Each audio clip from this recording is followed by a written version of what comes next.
Hi friends, ഏവർക്കും Ranju's media ടെക്കിലേക്ക് സ്വാഗതം.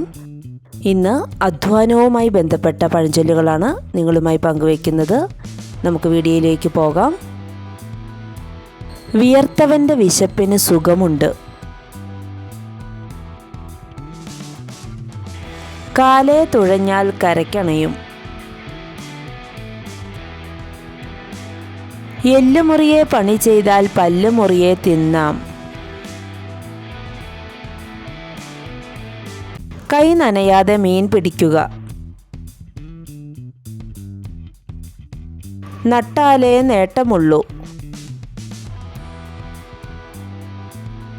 സമ്പത്ത് കാലത്ത് കാപ്പത്ത് വെച്ചാൽ ആപത്ത് കാലത്ത് കാപത്ത് തിന്നാം. ഈ പഴഞ്ചൊല്ലുകൾ ഏവർക്കും ഉപകാരപ്രദമായി എന്ന് പ്രതീക്ഷിക്കുന്നു. Thank you.